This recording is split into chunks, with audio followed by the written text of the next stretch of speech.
My name is Bogey. I'm a master mechanic and the owner of 180 Degrees Automotive, and you might know me from the TV show All Girls Garage. I'm here hanging out at the SKF shop, and I'm going to be working on this sweet 2002 Mazda Protege. We're going to be replacing the worn out front hub bearing, and so today we're going to be installing the SKF all-in-one hub kit. Now basically this is going to include everything that we need, from the cartridge style bearing to the new hub flange, all the seals, C-clip, everything we need to do to get the job done. So let's get started.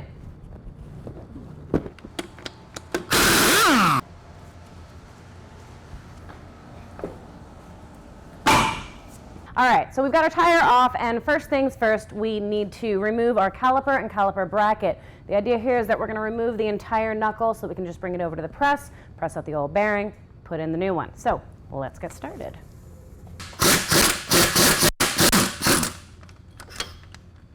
You secure your caliper with a bungee cord or something similar to keep it out of the way and make sure you don't damage your brake line.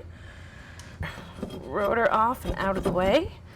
Next, because we're obviously working with a front-wheel drive vehicle, we need to remove our axle nut and get the front half shaft out of the way. Now that we've got that loose, we're going to go ahead and remove everything that's attached to the knuckle. So the lower ball joint, the outer tie rod, and then of course our strut. So all that'll come off. We'll pull our knuckle out.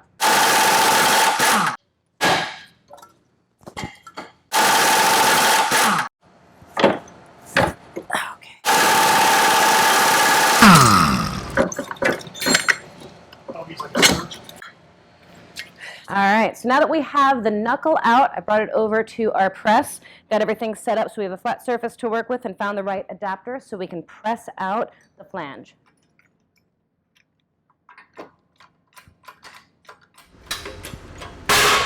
All right, so now that we have the hub flange pressed out of there, you can see what typically happens is the inner race actually stays on there. So instead of having to mess with this, trying to wrestle it off, cut it off, whatever you might do, the nice thing about the SKF hub kits is that it comes with a new hub flange. So we just get to set this aside, no fuss, no rust, just brand new parts. Now, so we've got to pull the C-clip off, get the rest of the cartridge style bearing out of there, a little more press work, and then we're ready to put the new one back in.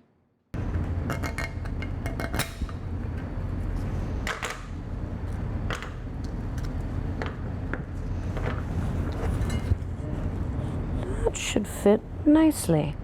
All right, back to the press. All right, so there we have it. We've got the rest of the cartridge bearing out and our spindle ready for the new one to go in once we clean this up.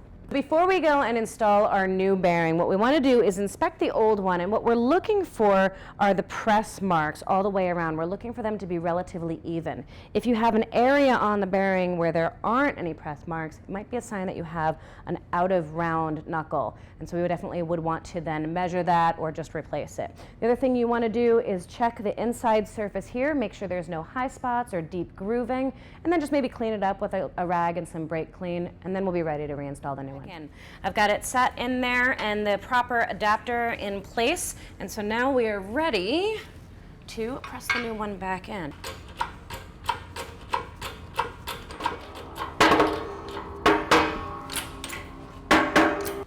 We're going to install the supplied C-clip. A little bit of luck. There we go. Beautiful. Next up, we need to install the hub flange into the knuckle. In order to do that, we want to make sure that we choose all of the right adapters. So I'm going to choose an adapter that will support the inner race of the bearing, and then we're going to set this up on the press in a way that will make sure that we don't damage anything.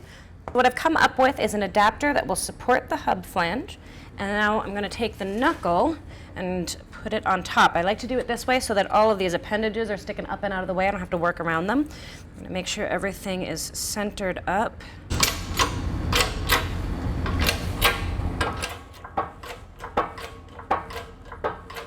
And there you have it. We now have our knuckle with our new cartridge bearing and new hub flange installed, and everything is ready to go back onto the vehicle. All right, nothing too special about the reassembly, pretty much just the reverse order of what we took apart. Sometimes a little challenging because it feels like you need extra hands to make it all happen.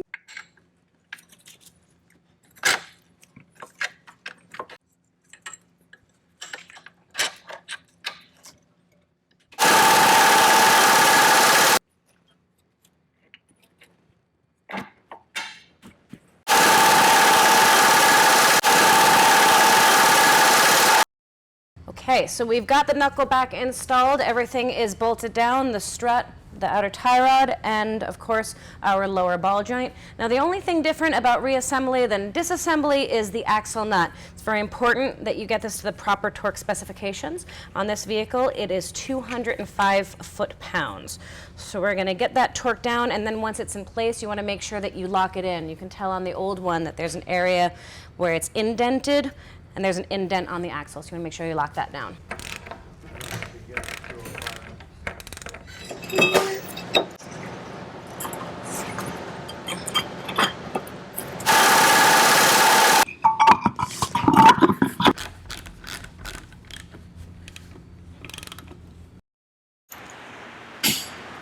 So I've torqued the lug nuts down to spec, and now it's time to torque that axle nut down to spec.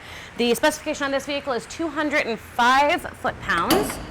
And one thing to remember is that your axle nut does have a little locking tab. So you can see there's an indent on the axle right here. You can use a chisel or an air hammer just to notch that in as just a little backup protection.